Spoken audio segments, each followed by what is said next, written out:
I'm going to show you how to use the Excel Companion Significance Testing Workbook to test hypotheses about proportions. If you're watching this video, I'm assuming you already understand a few essential concepts. I'm assuming that you know how to describe and compare nominal and ordinal level data with proportions. I'm also assuming that you understand the foundations of inferential statistics, especially the null hypothesis significance testing framework. This video is for people who already know what significant tests for proportions are and now want to learn how to conduct these hypothesis tests with Excel. It's easy to test hypotheses about proportions with the Excel Companion Significance Testing Workbook. You can download this workbook from the Excel Companion's website.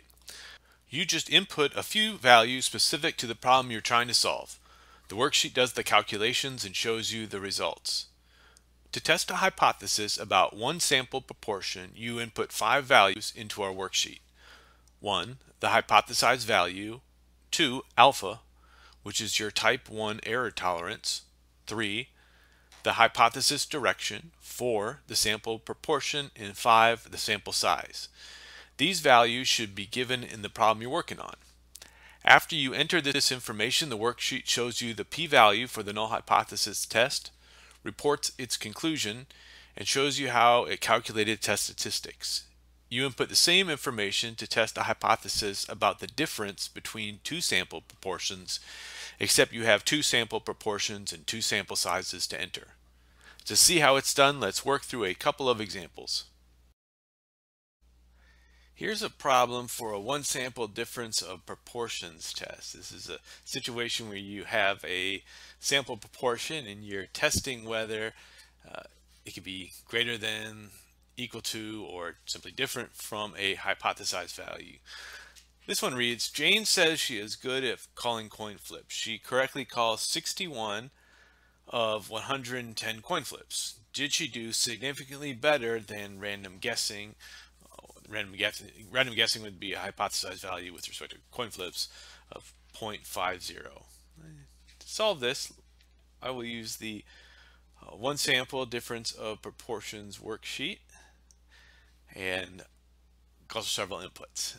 The hypothesized proportion is the asserted value from the null hypothesis. The null hypothesis would be that Jane simply is as good as random guessing, and with random guessing of a coin flip over the long period of time you'll get half of them right, so 0.500. The alpha of the test not specified in the problem, so we'll leave it at the conventional alpha level of 0.05.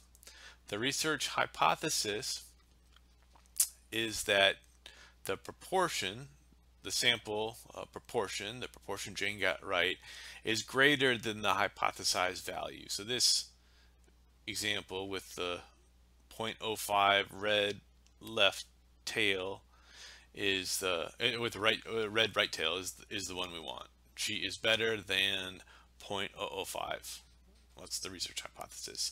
The sample proportion, we'll let Excel calculate it, is 61 right out of 110 trials. Sample size given to us in the problem, 110 coin flips. So what does it tell us?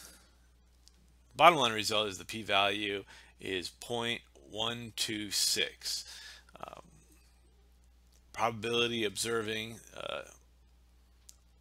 61 out of 110 correct coin flips, if she's only random guessing, is 0.126, about 12.6%. So since that value, the p-value is greater than 0.05, greater than the alpha, we fail to reject the null hypothesis that she is any better than random guessing. The internal calculations show some of the interesting aspects of the problem. Where we get the standard error of the proportion, the z statistic, and the two-tailed values. And because we specified the research hypothesis greater than, we use the upper tail to get the appropriate p-value, 0.126. Sorry, Jane,